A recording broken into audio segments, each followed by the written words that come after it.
자, 오늘 우리 시대를 위기의 시대다 이렇게 얘기합니다. 코로나 팬데믹으로 또 위기가 사회 전반 모든 영역의 위기가 느껴집니다.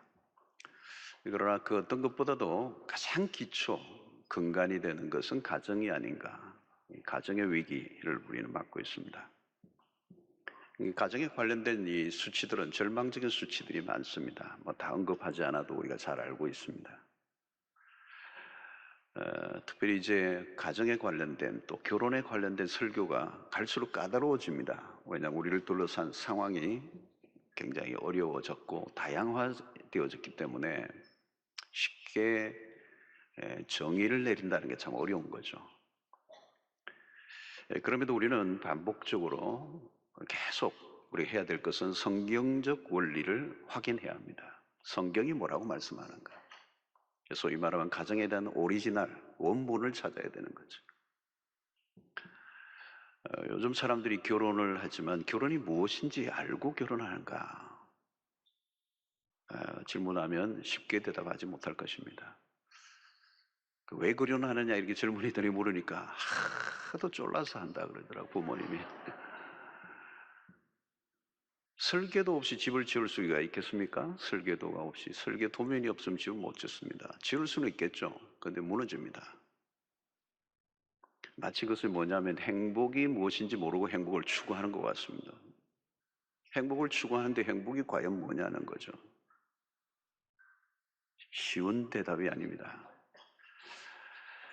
자, 우리는 오늘 신자들마저도 전통적 그리고 세속적 결혼관의 영향을 받고 있습니다. 소위 말하면 결혼관이 왜곡되어 있다는 겁니다. 잘못된 도면을 가지고 집을 짓고 있는 것과 같은 거죠. 이런 결혼의 원본은 바로 하나님으로부터 왔습니다. 특별히 창세기. 인류의 최초에 하나님이 제정하셨습니다. 인간이 만든 문화의 산물이 아닙니다. 결혼은 하나님이 디자인하신 것, 하나님이 만드신 게 가정입니다.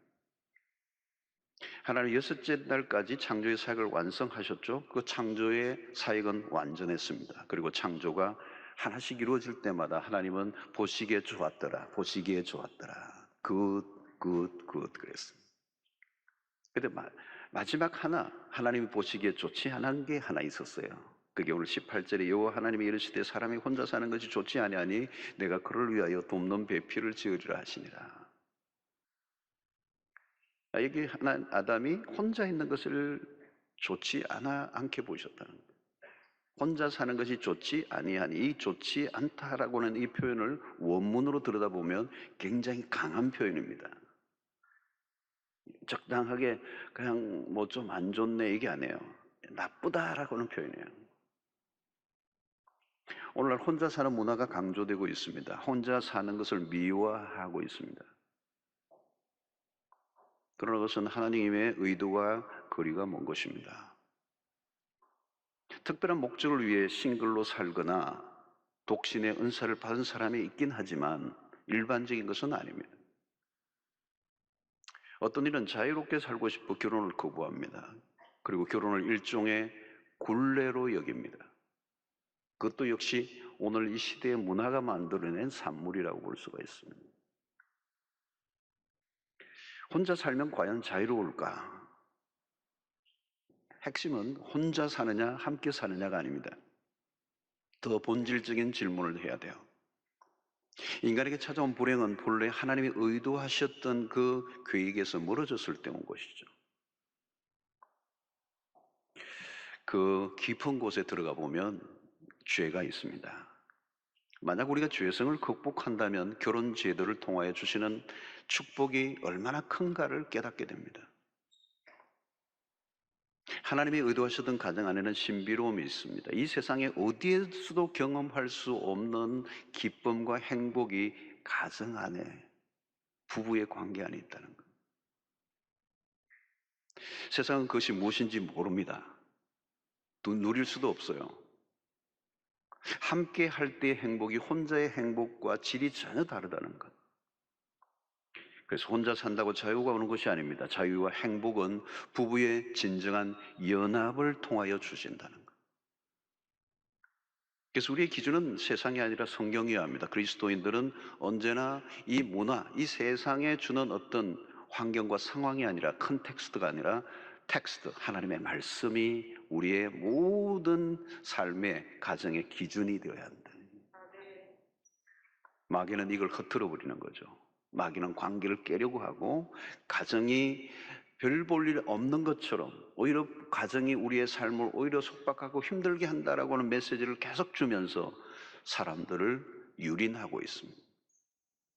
그것은 가정제도를 만드신 하나님에 대한 정면 도전이라고 할 수가 있는 것입니다. 자, 사람이 혼자 사는 것이 좋지 않아 보인 것에 대한 하나님의 처방이 무엇입니까? 돕는 배필을 만들어 주셨습니다. 근데 본문에 의하면 배필을 짓기 전에 아담에게 어떤 명령을 하나님이 내리십니다. 그게 뭐냐면 동산에 하나님이 지으신 각종 동물과 공중에 나는 새들에게 이름을 짓게 하십니다. 아담은 동산을 거닐며 이름을 짓기 위해서 다양한 동물들을 유심히 관찰했을 거예요. 그리고 하나님이 창조하신 이 동식물의 세계가 얼마나 아름다운지 그 동물 하나하나와 시간을 가지면서 즐거운 시간을 보냈을 것입니다. 구경거리가 얼마나 많았겠습니까? 에덴의 동물원. 여러분, 이름을 짓는 일은 창조 행위입니다.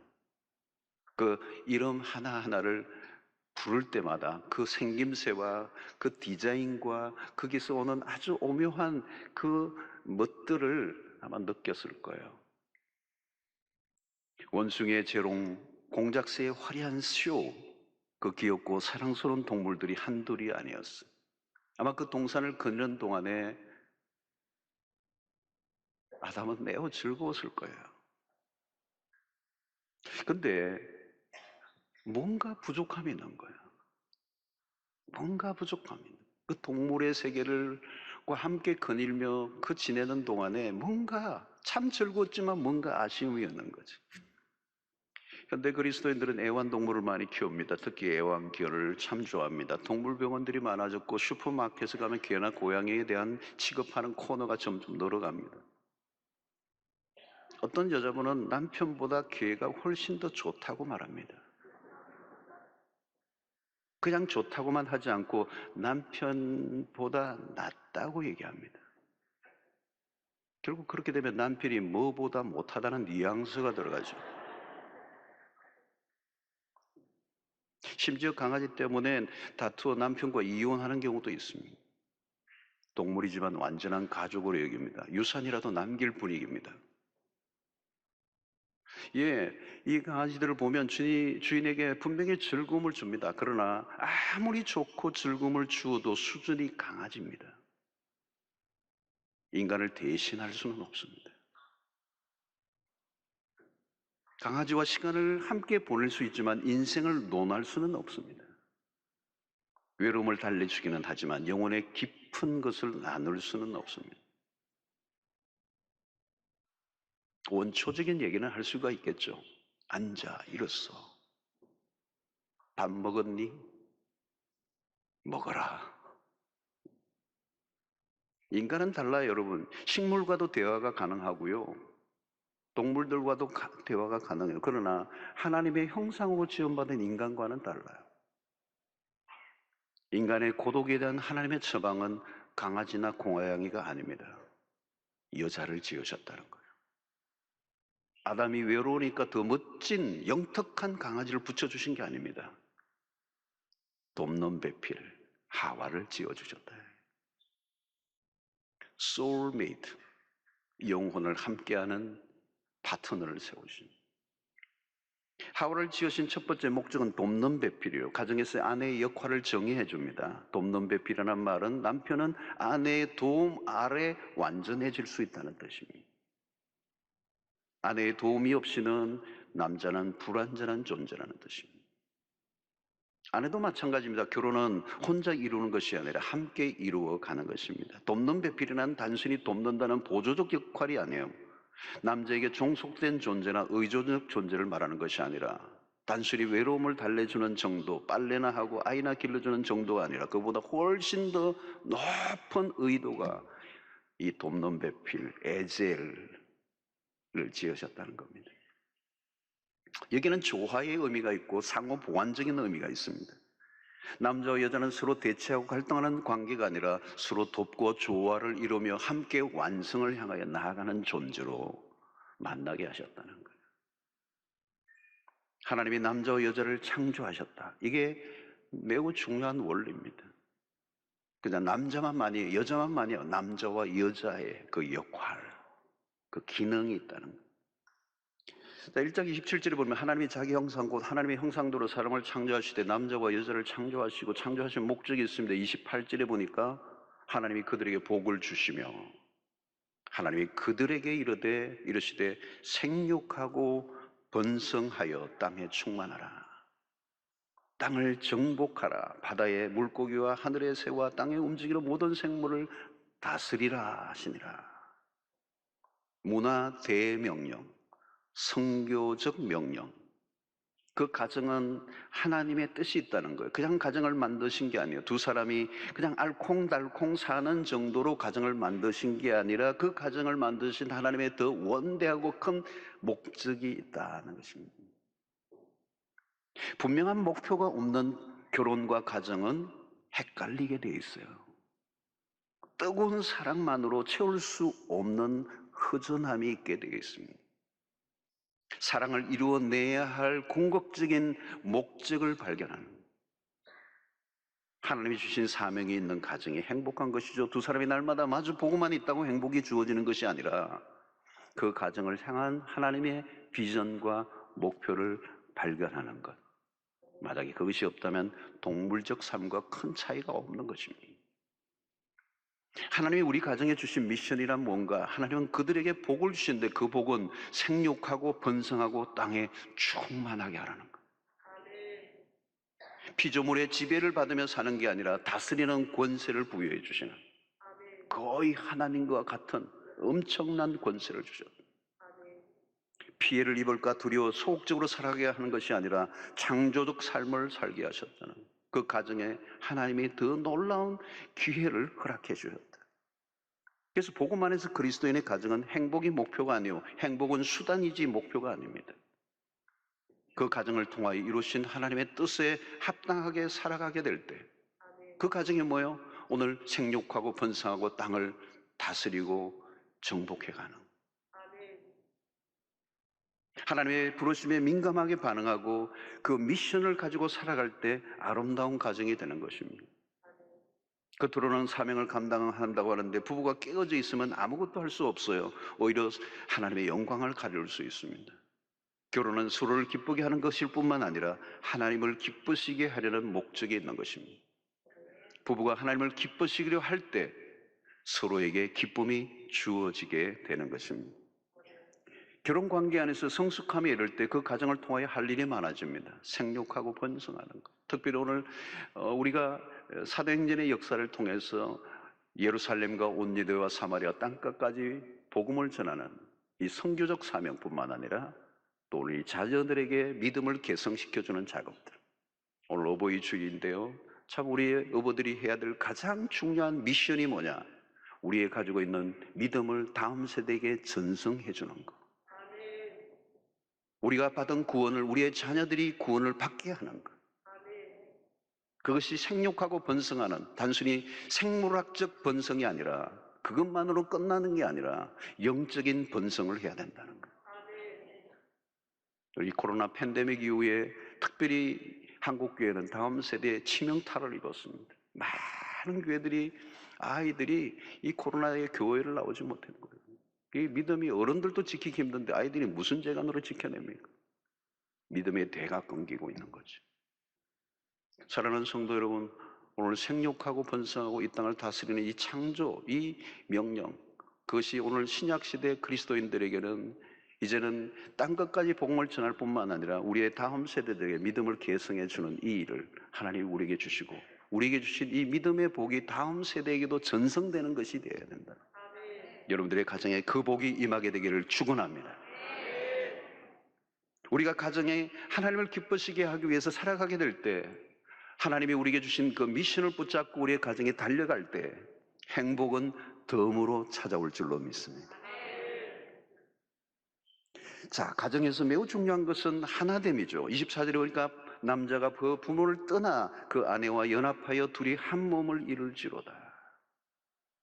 결혼이란 완전한 연합이에요. 부부가 둘이 아니라 하나가 되는 것입니다.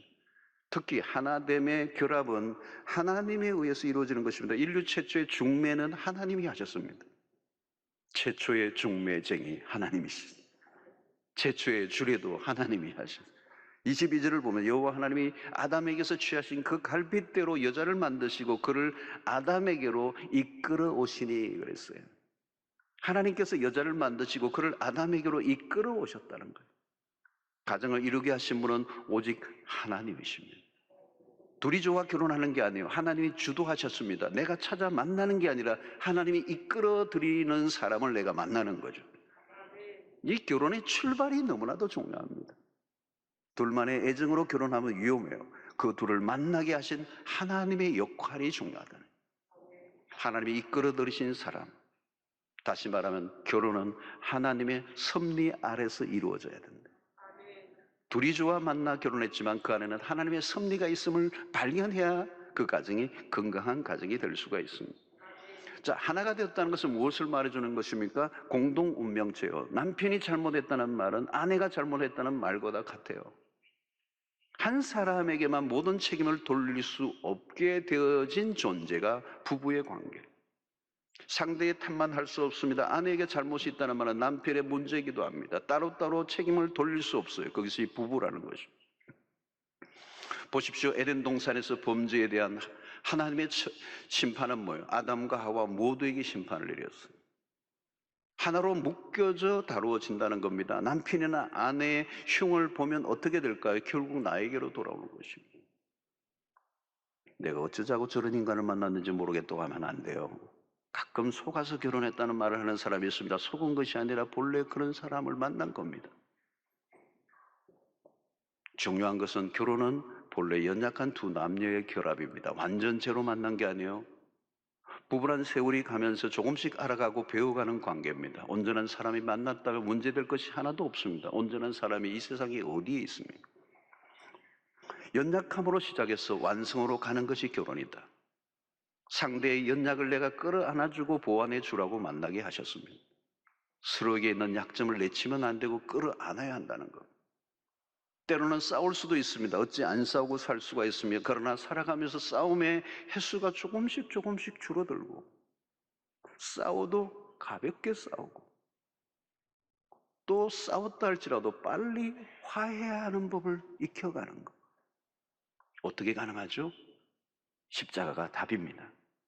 하나님과 원수 관계되었던 우리를 십자가로 화해케 하셨습니다. 때로는 사랑하기 어려울 정도의 사람을 사랑하는 것, 그게 십자가이죠. 고비를 십자가로 처리하며 넘어가야 합니다. 어느 순간부터 배우자의 실수에 대해서 조금씩 둔감해지기 시작해요. 하루아침에 한 몸이 되는 것이 아니라 시간이 필요하다는 겁니다. 하나님은 부부관계 안에서의 만족을 얻게 하시는 것이죠. 하나님은 가정 안에서 세상의 행복을 누리도록 하셨습니다. 그것이 창조의 원리입니다. 다른 곳에서 만족을 얻고자 해서는 안 된다. 그것은 불행의 시작이 되는 것입니다. 가장 위험한 발상은 가정 바깥에서 기쁨이 있는 줄 알고 기웃거리는 것입니다. 하나님은 한 번도 그것을 허락하신 적이 없습니다. 속으면 안 돼요. 마귀가 너무도 많은 거짓말을 퍼뜨려 놓았습니다. 가정 바깥에 무엇이 있는 것처럼. 여러분, 부부관계는 상호 보완적인 면이 있습니다. 에베소서 5장 33절을 보면 그러나 너희도 각각 자기 아내 사랑하기를 자신과 같이 하고 아내도 자기 남편을 존경하라. 아내 사랑하기를 어떻게 자신과 같이 하고. 자, 둘의 관계는 서로 뗄래야 뗄 수 없습니다. 상대를 사랑하는 것은 바로 나를 사랑하는 것이다. 둘 다 서로가 필요한 존재가 되었다. 혼자 스스로 잘났다고 교만할 수 없다는 것입니다. 그러므로 여기서 매우 중요한 것은 부부의 관계는 지배의 관계가 아니에요. 섬김의 관계는, 섬김의 작동, 지배의 원리가 작동하는 게 아니라 섬김의 원리가 작동되어야 합니다. 어떻게 하면 지배할 것인가가 아니라 어떻게 하면 더 잘 섬길 수 있는가를 고민해야 합니다. 그런데 중요한 것은 이것이 쉽지 않다는 것입니다. 우리는 사랑에 미숙합니다. 사랑을 주기보다 상처를 줄 때가 더 많습니다. 하나님을 사랑하는 것과 배우자를 사랑하는 것은 멀리 떨어져 있지 않습니다. 우리의 신앙과 부부의 관계, 떨어져 있는 관계가 아닙니다. 하나님을 사랑하는 것을 구체적으로 경험할 수 있는 장이 부부의 관계를 통했습니다. 자, 오늘날 우리의 가정들이 깨어지는 그 배경 안에는 한가운데는 죄의 문제가 있다고 그랬습니다. 그리고 이 죄의 가장 뚜렷한 특징이 이기심이라고 하는 것입니다. 그러므로 우리의 가정이 어려운 것은 어떤 이 시대적인 환경, 문화, 외적인 환경이 아니라 내적인 부분입니다. 그것은 철저히 죄의 문제고 그 죄가 가장 뚜렷하게 드러난 것이 이기심이라고 하는 것입니다. 여러분, 오늘 이기주의, 이것은 아주 어린 시절부터 시작되는 것이죠. 특별히 오늘 문화적으로 이기주의를 더 부추기는 문화예요. 아이들도 이전에는 여러 아이가 자녀들이 자랐기 때문에 형제들이 다 뒤엉키면서 어떤 물건이든 공유를 했습니다. 그러나 요즘은 하나 둘만 키우니까 독점을 하는 환경이 있습니다. 자기 거를 챙기는 이기적인 것들이 굉장히 자라갈 수 있는, 익숙해질 수 있는 문화 속에 살아가고 있어요. 나만을 아는 거죠. 근데 여러분, 이것이 결혼하기 전까지는 괜찮아요. 그러나 결혼하고 나면 달라야 합니다. 이기심과 또 다른 이기심이 만나면 충돌은 불가피합니다. 불행의 시작이에요. 디모데후서 3장의 말세에 고통하는 때의 특징을 얘기하죠. 첫 번째 지적하는 게 3장 2절에 사람들이 자기를 사랑하며 자기애, 병적 자기애, 나만의 삶을 고집하는 삶. 여러분, 결혼은 나라고 하는 것을 해체하고 우리로 가야 하는 겁니다. me, my, mine이 아니고 we로 가야 돼요. 결혼한 이후에는 자기 자신보다 배우자에게로 관심을 옮겨야 합니다. 행복을 빼앗기는 것은 다른 외적 조건 때문이 아닙니다. 핵심은 이기심이에요. 이기심의 행동을 보세요. 한순간 행복도 기쁨도 다 이기심을 붙잡고 있는 동안 깨어지고 맙니다. 이기심을 그대로 두고 행복할 수는 없습니다. 이기심을 극복하는 거 매우 어렵습니다. 이것은 하루아침에 이루어질 수 있는 일이 아니에요. 결혼하기 이전에는 내가 그렇게 이기적인 존재라는 것을 모릅니다. 근데 함께 살다 보니 내 이기심이 드러나기 시작합니다. 그리고 나의 미숙함이 드러나기 시작하죠. 성도 여러분, 성숙이란 무엇을 의미합니까? 무엇을 하든지 상대편을 먼저 고려하는 것이 성숙입니다. 내가 좋으면 되는 게 아니라 상대가 좋은 것을 따라가는 것. 작은 이기심을 이기고 나면 거기서 오는 기쁨이 있어요. 처음에는 쉽지 않습니다. 근데 조금씩 경험해 가면서 그것을 깨닫게 되는 거죠. 여러분, 어린아이들이 왜 유치합니까? 어릴수록 자기밖에 모르기 때문에. 다른 사람을 고려하지 않습니다. 자기 배가 고프면 그것밖에 생각을 하지 않습니다. 그런데 어른이 되어가면 나만 고픈 게 아니라 상대도 배고픈 걸 알게 되는 거죠. 근데 어른이 되어도 아이 때와 같이 행동한다면 그것을 뭐라고 하죠? 심각한 것이죠. 그것을 어덜트 차일드라고 그러잖아요. 성숙해지면서 조금씩 이기심을 극복하게 됩니다. 사랑은 말이나 노래로는 안 됩니다. 구체적인 행동이죠. 상대에 대한 요구는 조금씩 줄어들고 상대를 향한 헌신은 더 깊어져 가야 됩니다. 자기의 만족을 위해 상대 배우자에게 계속 무엇인가를 요구하고 있다면 이미 관계는 틀어져 있는 것입니다. 반대로 가야 돼요. 우리는 상대를 계속 바꾸려고 합니다. 안 바뀌어집니다. 바꿀 수 있는 유일한 길이 있다면 내가 바뀌어져 가는 것입니다. 내가 변화되지 않는 한 결혼 관계는 힘들어집니다. 초점은 상대를 행복하게 하는 것이어야 돼요. 배우자가 행복해야 내가 행복해지는 거. 상대를 불행하게 하면 나도 불행해지는 거. 가족의 유익을 위해서 자신이 희생할 준비가 되어 있어야 합니다. 서로에게 명령해서는 안 되는 것이죠. 부부관계는 누가 누구에게 명령을 하는 관계가 아닙니다. 현대인들은 자신을 위해 모든 걸 투자해요. 자기 자신이 우상입니다. 자기 몸이 우상이에요. 모든 에너지를, 모든 것들을 자기를 위해 다 쏟아붓습니다. 그러나 여러분, 결혼한 이후부터는 달라져야 돼요. 남편이 편안한 소파에 앉아 이것저것을 요구한다면 그리스도가 교회에 보여주신 모습과는 다른 것입니다. 어떻게 하면 내가 좀 더 편안하게 지낼 수 있을까를 고민하기보다 상대를 조금이라도 더 돕고자 노력하는 것. 여러분, 자칫하면 상대에 대한 요구가 많아지죠. 살아갈수록 요구가 많아지는 순간부터 우리는 불평과 불만이 늘어나게 됩니다. 나의 만족에만 몰두하면 요구하는 것이 늘어나는 것입니다. 우리의 초점은 나의 만족이 아니라 배우자의 만족이어야 됩니다. 하루 종일 직장에서 코에 단내가 나도록 일하고 돌아온 남편이 집안일을 돕는 일은 어려운 일입니다. 그런데 하루 종일 아이들을 돌보며 집안일을 한 아내도 저녁이면 이미 지쳐 있습니다. 그때가 중요합니다. 네가 해, 내가 해.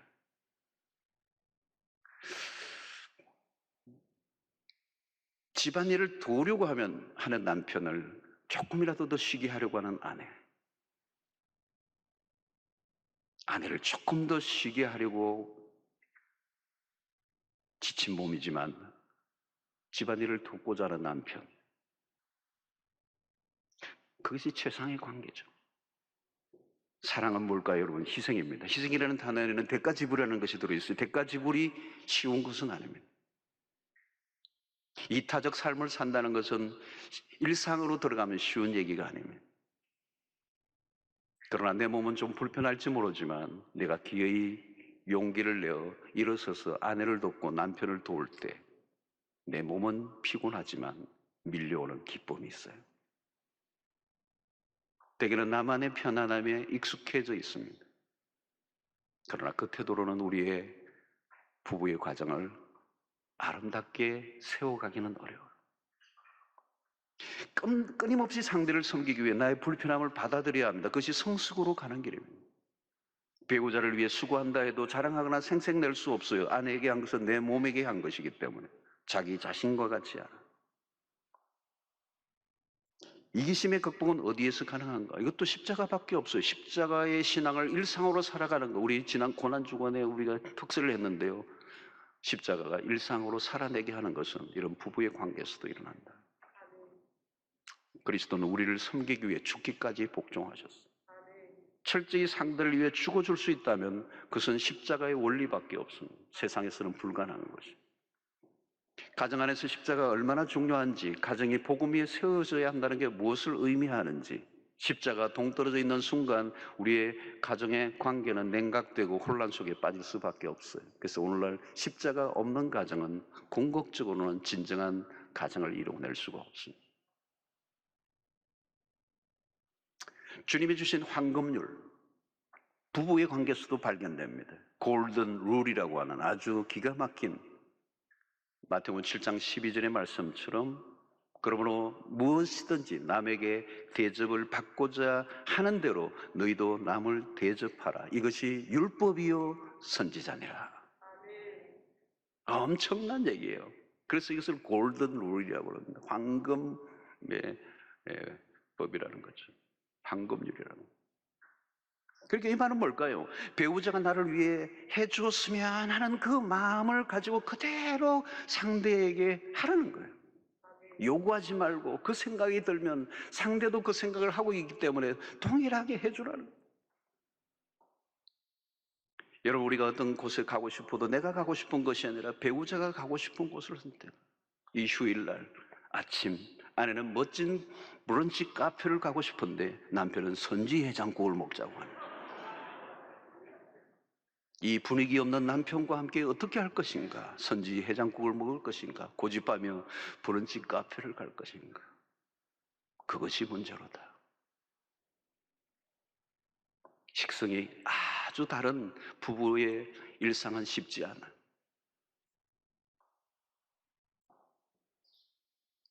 내가 원하는 것이 아니라 상대가 원하는 것을 따라갈 줄 아는 것. 그것이 성숙이죠. 상대에 대한 배려. 우리는 이제 우리 자신을 기쁘게 하기 위해 존재하는 사람이 아니에요. 상대의 기쁨이 나의 기쁨이 되는 것. 서로의 필요에 민감하게 반응해야 합니다. 서로의 필요를 충족시켜주고 상호 보완적이어야 합니다. 중요한 것은 서로의 차이를 이해하고 인정하고 용납하는 것. 다르다는 것을 이해하고 받아들여 주는 것. 여러분, 남자가 남자다운 것은 결국 아내의 필요를 채워주는 것으로 나타나야 하고, 여자의 여자다움은 여자로서의 역할을 통해 남편의 필요를 채워주는 것이어야 돼요. 그때 여자는 여자다워지고 남자는 남자다워지는 거예요. 요즘 젠더의 갈등이 많은데 사실은 성경에 답이 있어. 나의 필요가 아니라 상대의 필요에 다가가는 것. 여러분, 결혼 생활을 할수록 상대를 더 알아갑니다. 알아간다는 말은 장점도 보이지만 사실은 단점이 더 많이 보이게 되는 거예요. 사람이라면 누구나 장점과 단점을 가지고 있습니다. 단점이 보이면 보완해 주라고 보인 것이지 비난하고 지적하고 상처를 주라고 보여진 것은 아닙니다. 남자와 여자는 다르죠. 같은 것도 많지만 다른 것도 참 많습니다. 대화의 방식이 다르고 관심도 다르고 정서적인 욕구도 다르고 문제의 접근 방식도 다르고 논리적이고 정서적인 부분에서도 많은 차이가 있고 기질의 차이도 있고, 기질 가운데서도 여러분 이 담접질과 다혈질이 만나면요 참 쉽지 않아요. 담접질은 그냥 좀 이지고잉이 많잖아요. 뭐 편안해요. 주일날 교회 올 때도 산부에 들어가면 되지 않냐, 뭐 이런 분이 담접질이고, 다혈질은 정시에 들어오셔야 되는 분들이에요. 이분이 같이 만나면 얼마나 힘이 들겠어요. 하나님이 다르게 지으셨다는 것입니다. 서로 조율해 가야 되는, 절충을 해야 되고 협상을 해야 되고, 이 안에는 시간이 필요한 것입니다. 처음에는 서로 이기려고 하다가 점점 지는 훈련을 합니다. 지는 것이 이긴다는 것을 발견하기까지는 시간이 오래 걸립니다. 시간이 흐르면서 갈등은 줄어들고 조금씩 더 배려가 많아지고 양보를 해야 하면서 주어지는 기쁨을 알아가게 되는데, 이것은 세월이 흐르면서 부단히 노력해야 한다는 거예요. 자신의 약한 부분은 극복하기에 노력하고 상대를 이해하려는 노력은 끊임없이 해야 하는 것입니다. 자, 내가 상대를 위해 존재하는 것을 잊지 말아야 합니다. 상대를 존중하고 세워줘야 합니다. 나를 만나 상대가 비참하게 되어서는 안 된다는 것. 나를 만나 상대가 이전보다 훨씬 더 존귀한 존재로 세워지게 하는 것. 그게 부부의 관계의 원리. 상대를 깎아내리면 그와 함께 사는 나도 마찬가지입니다. 나의 잘남이 아니라 상대를 잘나게 하는 쪽으로 선택하는 것. 나의 똑똑함을 주장하다가 상대를 바보로 만들어 버릴 때가 얼마나 많습니까? 반대로 해야 돼요. 상대를 돋보이게 만들어줘야 돼요.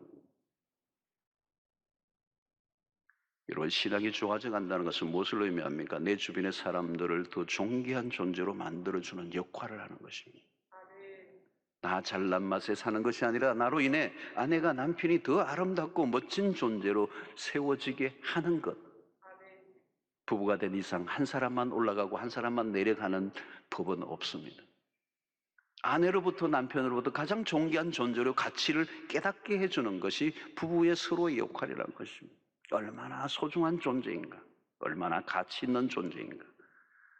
가정 안에서 그 존재의 가치를 느끼게 할 때 삶의 의욕이 넘치게 되는 것입니다. 가장 존귀한 남편, 아내로 인정받을 때 그 가정 안에는 누구도 흔들 수 없는 큰 힘이 넘쳐나게 되는 것입니다. 사랑하는 성도 여러분, 그리스도 안에서 존귀한 가치를 발견해 주는 것, 누가 누구를 비교하는 것이 아니라 오직 그만이 가지고 있는 가치를 인정하고 세워주는 것, 그때 그 안에 있는 무한한 가능성의 꽃이 피어나게 하는 것이 부부의 서로의 역할인 줄로 믿습니다. 결혼, 부부는 그리스도와 교회의 신비로운 열합을 통한 비밀이 있습니다. 우리의 가정의 부부의 관계가 갈수록 복되고 풍성해지는 은혜의 장이 될 수 있기를 바랍니다.